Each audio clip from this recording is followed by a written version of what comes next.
ரைட்டா? போன தலைமுறைக்கு இருக்காங்கல்ல, அதுக்கு முந்தின தலைமுறை, உங்கள் ஜென்ரேஷனுக்கு முந்தின ஜென்ரேஷன், அதுக்கு முந்தின ஜென்ரேஷன், அவங்களுக்குள்ள ஒரு கனெக்ட் இருந்துச்சு. அது எப்படின்னு கேட்டால், ரோட்டில் போகையில் பார்த்து போ அப்படின்னு சொல்லுவாங்க. அப்பா பையன்கிட்ட சொல்லுவார், ரோட்டில் போகையில் பார்த்து போ, பஸ் ஒரு அடிச்சிருவான், லெஃப்ட் சைடாக போ, ரோடை கிராஸ் பண்ணுறப்ப கவனமாக கிராஸ் பண்ணு அப்படின்னு சொல்லுவாங்க. அப்பாவும் ரோட்டில் போவார், பையனும் ரோட்டில் போவான். அப்போ அப்பா சொல்கிறது பையனுக்கு புரியும், அல்லது அப்பாவால் பையனுக்கு புரிகிற மாதிரி சொல்ல முடியும். ஏன்னா அவர் சந்தித்தக்கூடிய பிரச்சனைகள் என்னவோ அந்த பிரச்சனைகள் அவர் எப்படி தப்பிச்சாரோ அதை தன்னுடைய பையனுக்கு அப்பா அம்மாவும் சொல்லுவாங்க, டீச்சருக்கு சொல்லுவாங்க, பசங்க ஃபாலோ பண்ணுவாங்க. அது முந்தின தலைமுறை.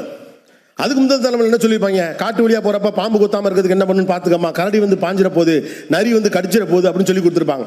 அப்போ ஓரமாக எப்படி போகணும், காட்டு பகுதியில் போகிறப்ப கவனமாக எப்படி போகணும்னு சொல்லியிருப்பாங்க. 2 பேருமே அப்போ காட்டு பகுதியில் போயிட்டு இருந்தாங்க.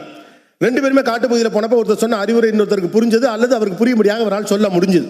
அடுத்த தலைமுறைக்கு அதே தான். ரோட்டில் போகிறப்ப பஸ்ஸில் போகிறப்ப எப்படி போகணும் வரணும், ரயிலில் எப்படி பஸ் ஏறணும், டிக்கெட் எப்படி எடுக்கணும், காசு எப்படி பத்திரமா வச்சுக்கணும், முன் பாக்கெட்டில் பத்திரமா வச்சுக்க, பேக் எங்கே வைக்கணும், வச்ச பொருளை எடுத்துகிட்டு வந்துரு, இப்படின்னு ஒரு அறிவுரை சொன்னாங்க. அப்போ 2 பேரும் அதே தான், 2 பேரும் அந்த அனுபவத்தில் இருந்தாங்க. ஆனால் உங்கள் தலைமுறைக்கு மட்டும் வேற சிக்கல் இருக்கு.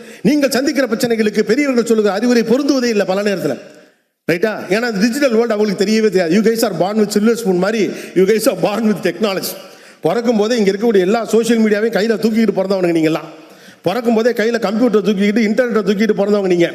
அவங்களுக்கு இன்டர்நெட்டில் அதிகபட்சமாக என்ன தெரியும், இங்கே இருக்கிறது அமெரிக்காவில் கூடிய தங்கச்சிட்ட ஃபோனில் பேசலாம், காசே இல்லாமல் பேசலாமாம்ல அப்படின்னு அதிகபட்சம் அவ்வளோதான் தெரியும். அப்போ அவர்களுக்கு உங்களை வழிநடத்துவதற்கான போதிய அறிவியல் போதாமை இருக்குது. இதுக்கு முந்தின ஜென்ரேஷனுக்கு என்ன இருக்குது, அது குறித்த ஒரு பயம் தான். அதனால் நீங்கள் ஃபோன் எடுத்தாலே பயப்படுறாங்க, நீங்கள் கம்ப்யூட்டர் உட்காந்தாலே பயப்படுறாங்க, அது ஏதாவது நீங்கள் பண்ணுனீங்க அதில் தப்பு தண்டாவான விஷயம் இருக்குது அப்படின்னு அவங்க பயப்படுறாங்க. முன்னால் ஃபிசிக்கல் வேர்ல்டில் தப்பு தண்டாவானதுன்னா அவங்க கண்ணுக்கும் தெரியும், சோஷியலில் இன்றைக்கி தெரியாது, டிஜிட்டல் வேர்ல்டில் தெரியுமா என்ன? அப்போ பெரியவர்கள் சொல்லி உங்களை வழிநடத்தவே முடியாத ஒரு பெரும் சிக்கல் இந்த தலைமுறைக்கு இருக்குது. அவங்களால கரெக்டாக தம்பி இதில் பேரண்ட்டை லாக் போட்டுக்க, இந்த சைட்டை நீ பார்க்காத, இது ஒன்று இங்கே இழுத்துட்டு போகும், உடனே இதை பிளாக் பண்ணு, இதில் இந்த கைடன்ஸை போட்டுக்க, இந்த ஆப்பை யூஸ் பண்ணு, இந்த ஆப்பை யூஸ் பண்ணாதன்னு சொல்ல முடியுமா என்ன அவங்களால? அவங்களுக்கே தான் தெரியாது. அவங்க 19 ஃபோனை பிடிங்கி வைக்க தான் தெரியும், வேற ஒன்றும் அவங்களுக்கு தெரியாது. அப்போ நமக்கு கோவம் வரும், நான் இதனுடைய சிலபஸ் வந்திருக்குது, எனக்கு வாட்ஸ்அப் வழியாக பாடம் நடக்குது, இன்னைக்கு ஜூம் கால் மீட்டிங்கு கூப்பிட்டுருக்காங்க, கூகுள் மீட்டுக்கு கூப்பிட்டுருக்காங்க, இவனுங்க புரியாத ஆளாக இருக்கானுங்க, பழங்கஞ்சியாக இருக்கானுங்க, அன்னோன் ட்ரைபாக இருக்கானுங்க அப்படின்னு சொல்லிட்டு நமக்கு ஒரு கோபம் இருக்கிறது.